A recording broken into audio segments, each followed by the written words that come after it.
Hello everybody and welcome back to a brand new episode of our NASCAR 25 career mode. I hope you're all having a great day as we take on Charlotte Roval this weekend, the last road course race of 5 this season, and I think the best opportunity we have had to perform at a road course all season long. You just saw right at the beginning frames, we just put a level 11 suspension on the car. We have finally hit that point where we can, kind of afford like one level 11 part per race now that we're kind of guaranteed to run towards the top 20. And this weekend is a special weekend. NASCAR had moved all Cup Series activity from practice and qualifying from Saturday to Friday because myself, along with a handful of other drivers, will be headed overseas after Friday, going into Australia, where we will be debuting the NASCAR International Series, which is simply an exhibition series where Chevrolet, Ford, and Toyota all have a Garage 56 style entrance. And we will do a race at the iconic Bathurst, and it is going to be exciting. So it's going to be a really fun weekend because then we'll be immediately flying back to the USA here and getting ready for Sunday's race at the Charlotte Roval, where I am confident that we are going to have a very competitive run. And in practice, it wasn't quite showing. I was P31 while Shane Van Gisbergen was at the top of the board, but we have upped the sponsor challenge as well. The goal is now a top 15 for this race. I've taken the hard option instead of like the normal option now. As you can see, SVG and Christopher Bell, your top two as usual at a road course. So as we come through into qualifying, group qualifying, of course, you get 20 cars at a time in Group 1 and Group 2 each. And I was, like I said, confident. I mean, top 20 qualifying effort is really what I'm aiming for because we know we'll probably have more race pace than what we put on the qualifying leaderboard. But top 20, I'll be pretty content with that. And this is the fastest lap here that I would run. Now, this is the third lap I had actually put down. I don't know why it wasn't showing the previous lap, but I had already put a lap time on the board. But I knew I had more in it. And as we were coming through down the back straightaway towards the chicane, you got the 42 of John Hunter Nemechek up there in front of us. He will not play a role in impeding our lap, fortunately now. So at this point, just about bringing it home through oval 3 and 4, down into this front straightaway chicane, going a little bit deep, but looks like we're going to get it hooked up relatively well. Could have gone through there a little bit better, but to the line, hard on the throttle of 124.736, and that would put us in P8 in Group 1. Now, of course, we have to wait and see how Group 2 does, and then they merge the two groups together, and at the end of the day, it was still Shane Van Gisbergen on pole, apparently a tie with Christopher Bell, and we would go P12, significantly better than I was expecting. Very, very solid start. Connor Zilish as well in the top 20. Watch out for the Red Bull 87 this weekend. And at the bottom of the grid is Allgaier and McLeod. Now it was time. We immediately would hop on a plane along with several Cup drivers, and we would head to Australia. Now, Supercars is holding their Bathurst 1000 this weekend, but before the event, we were on track ready to display NASCAR's debut of the NASCAR International Series. Garage 56 cars for Chevy, Ford, and Toyota, and the grid was simply a random draw. So we would start P14 out of just 16 cars on the grid. So it was not going to be easy for us here now as we start all the way towards the back now, and you've got the likes of, you can see in front of us, Josh Berry's in the field, Riley Herbst, Chris Buescher, Austin Cindric, Kyle Larson, William Byron, and Chase Elliott, all three drivers from Hendrick there in the Chevrolet cars, and a few others such as Ross Chastain, Kyle Busch for Toyota, myself and Herbst, of course, in the Toyota field, but then we've got the Joe Gibbs guys, you got Hamlin, you got Christopher Bell as well, you got Chase Briscoe, and you see that green car up in front, that's Ty Gibbs as you as well. See different sponsors for different drivers now because of the Australian coming over here in Australia, and just an international brand this series is. We would see some drivers with some different sponsors now on this grid. Now, as for myself, taking it nice and easy here in this opening lap is a bit of contact there, and I mean, I know it's an exhibition race to kind of showcase NASCAR around the world, but my goodness, some of these guys, they're going to get physical here today now, and I was just trying to take it easy here in these opening laps now as we'll head down the backside of the mountain now and actually get into the back of the Mustang there of Austin Cindric. We have not made up any ground on this opening lap, but I wasn't really expecting to. Look at the views we have, by the way, as we have a big checkup right there, and we would lose some ground, but we would run these guys down here on the backside of the track now, and I was confident about the pace that we were about to find. So as we approach now just lap 2 of 5 here, coming up on the final turn, we're kind of trying to figure out where to go. Cindric's going to go right. I'll lunge one up the inside of the number 2 right there, and up in front of us, bit of contact there between Gibbs and who was that? Chris Buescher, as I kind of forced the 2 of Cindric to kind of lift out,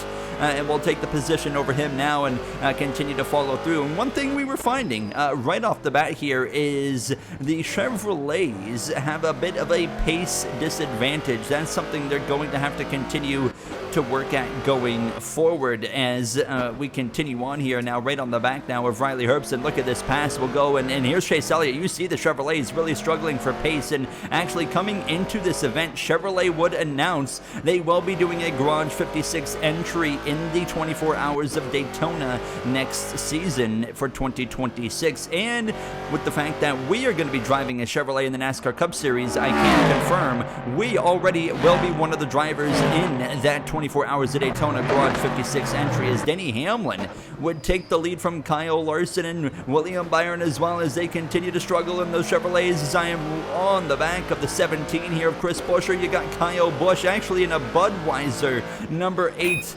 trying to go defensive, but obviously, yeah, you can see the lack of pace now as Ty Gibbs has run Shane Van Gisbergen off the road. SVG, of course, you know, not a home race for him, but kind of home for supercars purposes, but of course not from Australia himself, but he gets run off the road, and now we had moved up into P8 behind my Toyota teammates of Briscoe and Gibbs, who are now attacking Kyle Larson's number 5, and Gibbs goes through, and all the Toyotas are flying. The Fords as well have some good pace, so it's really just the Chevrolets that are struggling at this point.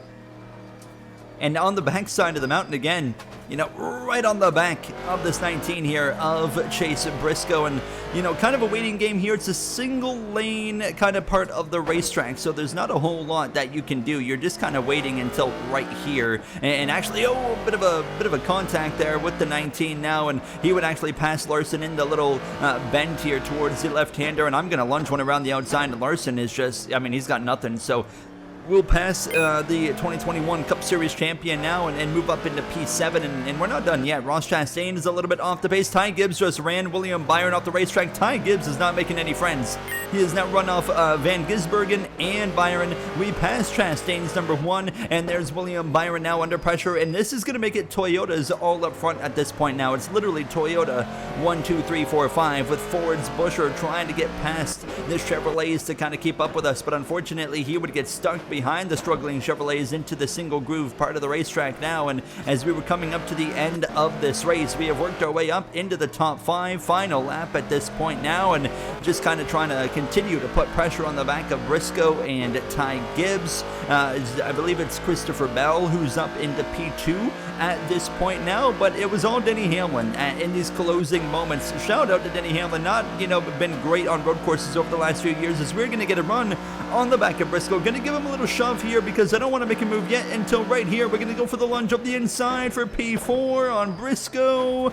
Contact, we run him a little bit wide there. That's not how I wanted to make the pass, so I lift and say, okay, let's have a little fight here to the final turn at least, but he's actually going to be able to get me clear into the final turn, and I am not going to try and just send it up the inside this time, so we'll just take P5. And what a debut for the NASCAR International Series here in Australia. Next event will take place in the Formula 1 weekend at the Brazilian Grand Prix, and Denny Hamlin and Christopher Bell, your top 2, as Van Gisbergen, Larson, Busch, Elliott, all at the bottom of the grid.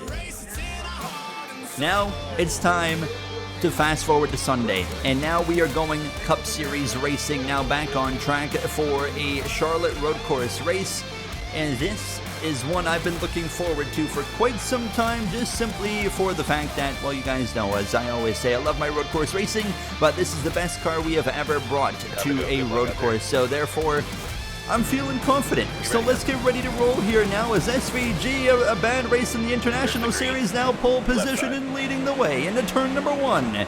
green flag is out. 6 laps of racing here in the first and opening stage. Of course, we run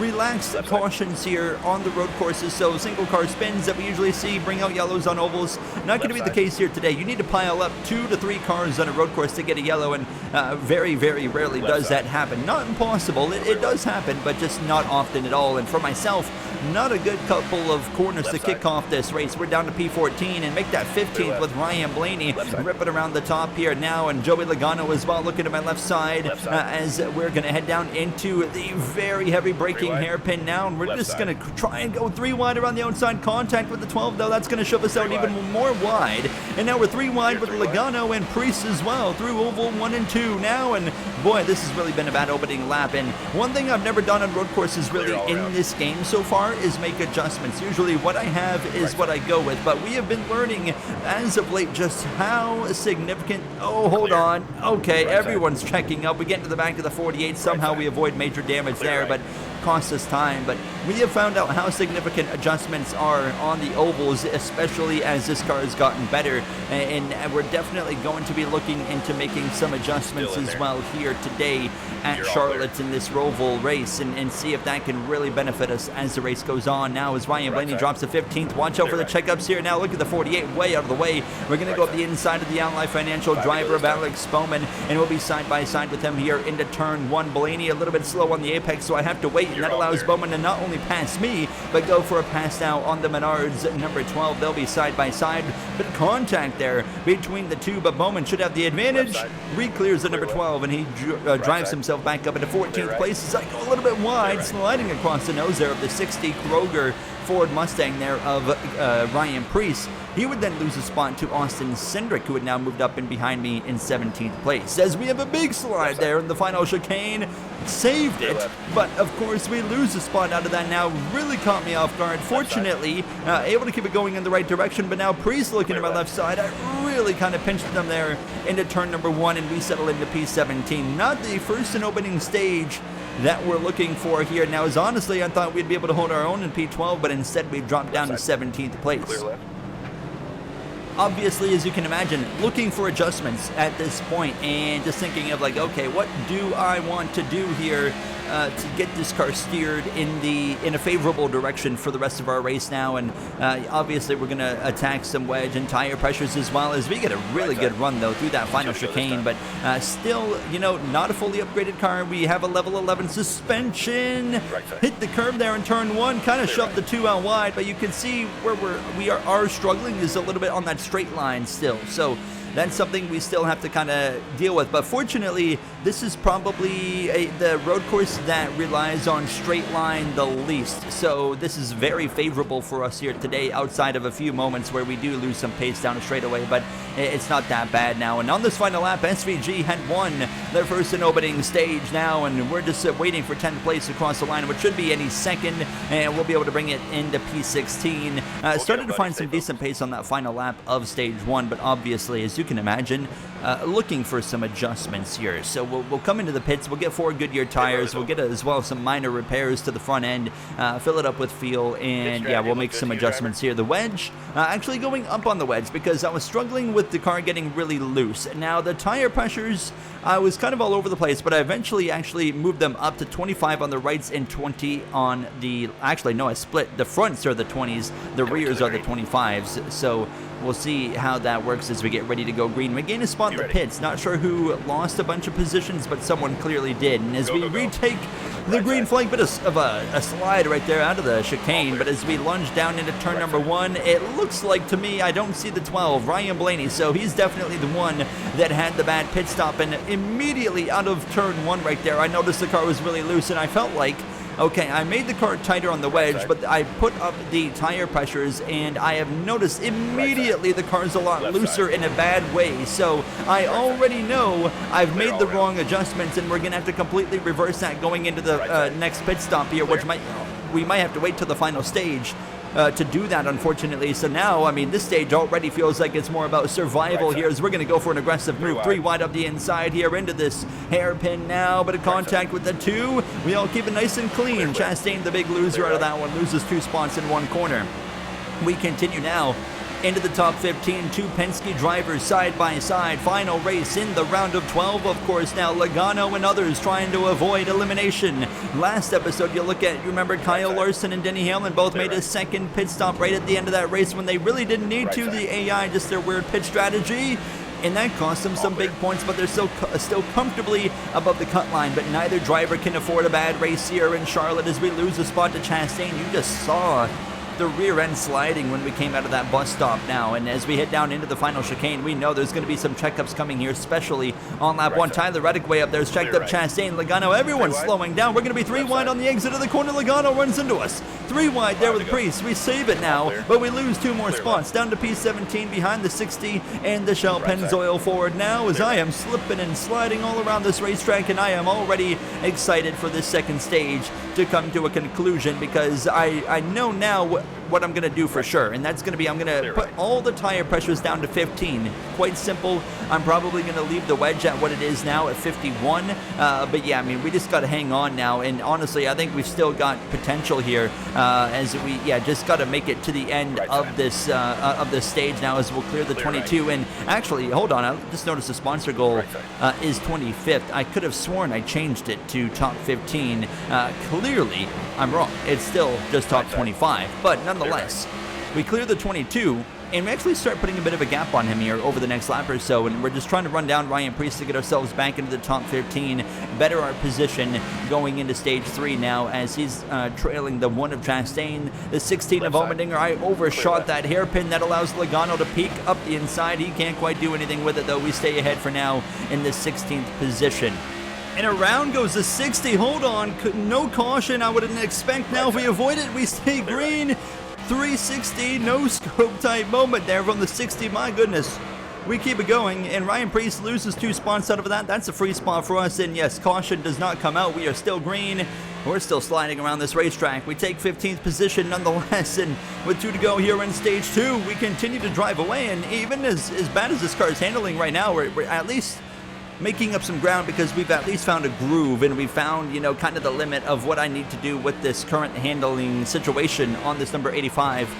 So at this point now, I know exactly what we need to do, so we just got to hang on for these final couple of laps here, and I think we'll have a car, honestly, capable of getting in towards a top 10 running spot now as we come through to the final lap here in stage 2. And Shane Van Gisbergen, I mean, usually he qualifies, on pole, but he hasn't quite put together the road course wins this season, but here he is right now in the final road course race of the season here, absolutely dominating, and SVG is going to come through to win the second stage, and it's currently not even a competition. That 88 dominates every lap so far here today, and as we wait for 10th place across the line, it'll be a nice solid 15th place for us here. And now we're going to get that much-awaited pit stop to set us up here for this third and final stage.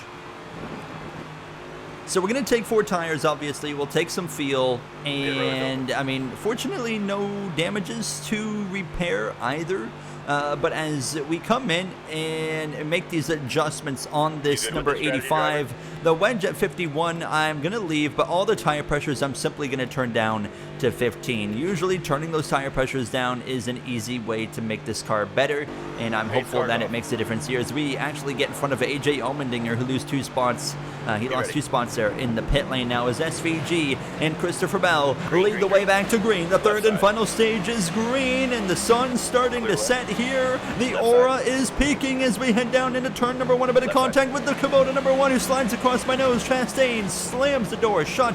3 wide in front of us. Reddick backs out up in front. Larson with some contact with someone. He was all over the road as well. And the physicality peaking here on the opening lap of stage number 3. We're going to be right on the back of Allmendinger and the Chastain duo sliding off into the grass. Here comes Daniel Suarez behind us in P16 now as we continue now side by side with the freeway insurance 99. He'll be up the inside here into the right-hander, and now as we continue towards the hairpin, oh no, we've gone over the curb into the grass again, keeping it out of contact with anyone else, but into the hairpin we will have some contact with the 48 and actually going through the grass right there. That mistake gained me free positions over Allmendinger and Chastain, who really lost out. He just lost like 4 positions in the hairpin, and all of a sudden we've gotten ourselves into 13th position, just 1 spot shy of where we qualified now, and oh boy, up the inside into the bus stop right to the back of the 45 of Reddick, who has a huge checkup. Larson's into the barrier. Larson's gone around, and he's parked up there in the chicane, and that's going to be big because he was not fully comfortable coming into this race,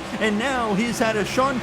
Could this be the end of the playoffs for Kyle Larson, who's been dominant all season? It might be game over now as we continue into P12 at this point, coming through to the end of a first and opening chaos lap here in stage 3 as we clear the 45, and Kyle Larson, look at the track map. Larson pits. Larson has come in to repair damages on the number 5, and he is probably going to go a lap down, and I can confirm Larson does in fact go a lap down as he just started rolling as SVG was coming across the line, and he would come out right in front of us actually with Elliott and Bowman. So his 200 teammates, and I'm going to slip through that 5 still struggling. We're going to even go around him into the hairpin. He's actually going to have an opportunity to get back alongside me here into this hairpin, unfortunately.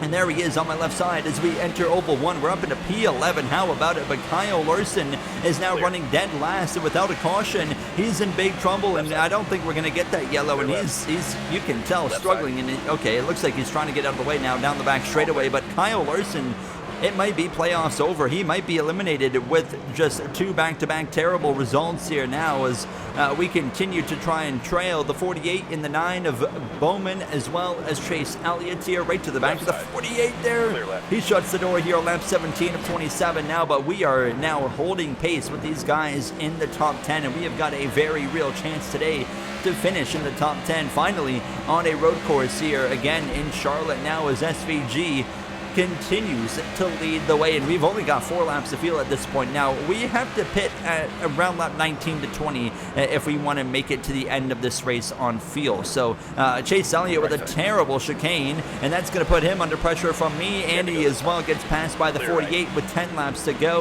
and I'm just trying to kind of keep putting pressure on these 2 guys right in front of us now, but I just don't quite have enough to go head to head with them. I'm kind of able to hold pace, but I can't really actually make these passes. But Elliott left the door open. I said, you know what, we're going for it up the inside. This might actually turn into something. Can we pass this number 9? We'll be side by side through 1 and 2, Oval 1 and 2 that is now, and that Universe Chevrolet is going to continue to keep it around the outside, but as we head down this back straightaway towards the bus stop chicane, the 9's going to lift. He's going to let us have it. We move up into the 10th position here, coming to lap 20, and now the pit window is officially open. If you pit now, you will make it to the end of this race. So SVG hasn't pitted, but some drivers are coming in. Bowman's in, Elliott behind us comes in, and a few others pit as well. So we are going to pit at the end of lap 20, just like I would imagine SVG, the 2 of Cindric as well.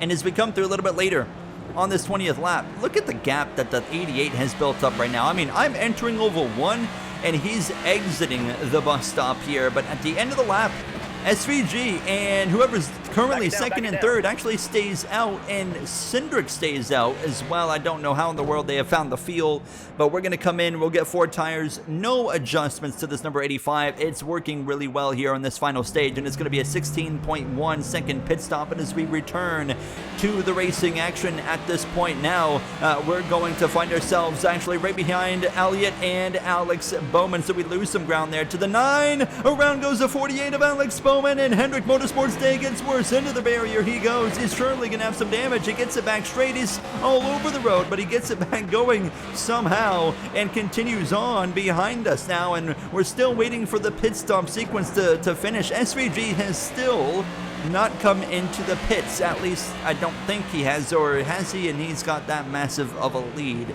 as we are now in 13th position, but we have still yet to see the pit cycle complete now as we actually catch Chase Elliott lacking behind the 4 of Gregson. Okay, SVG just came into the pits now and will lunge up the inside of Gregson now, who has still not made his pit stop, but I gone too deep into the corner. Contact with the 4. Elliott slips through, and now we're going to give up that spot now, and just all that just so we can try to pass the slower car of Noah Gregson here, and we'll clear him on the exit of Oval 2. And Alex Bowman's back into the conversation now as we continue on approaching lap 23, and Austin Cindric still has yet to pit. He currently leads, but he cannot make it to the end. There is no world where any driver should be able to stretch it that far, but here we are.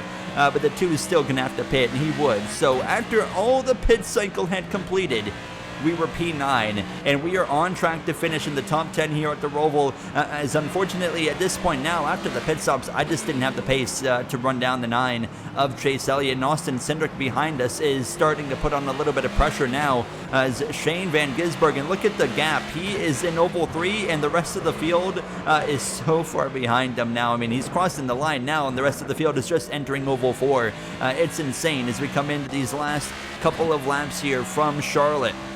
What a race it has been, to say the least now. And as we come through to the start of the final lap, we have continued to drop to the 9 of Elliott. We have continued, however, to maintain to the cars behind, and as long as we just do what we need to do, we'll be bringing it home here for a very respectable day. Now, what a weekend it has been, from the debut of the NASCAR International Series in Australia, where we were able to come home with a top 5 there, and now a top 10 on the cards here in Charlotte. But SVG, Shane Van Gisbergen, pure dominance. He's going to take victory from Charlotte over the rest of the field, who's still trailing into Oval 4, coming into the final chicane now.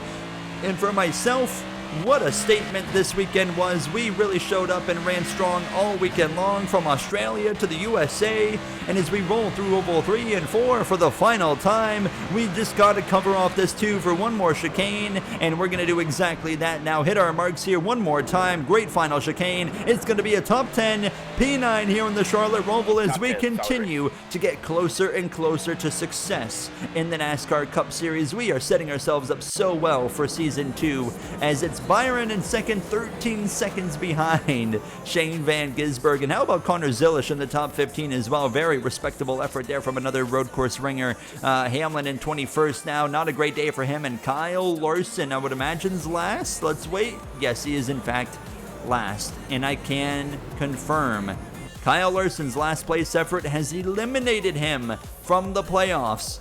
Now, it's Larson, Logano out with Bubba Wallace and Austin Cindric in the round of 12. Now, 8 drivers remain to fight for 4 spots for a race at Phoenix in the final season of this playoff format. And it's all Reddick, Buescher, Elliott, and Briscoe, the 4 drivers trailing a spot to fight for a championship against Blaney, Byron, Bell, and Hamlin. That's going to do it for me. I'll see you guys in the next one, round of 8, race 1 from Las Vegas Motor Speedway. That's going to be a fun one. Thank you for watching, and have a great day.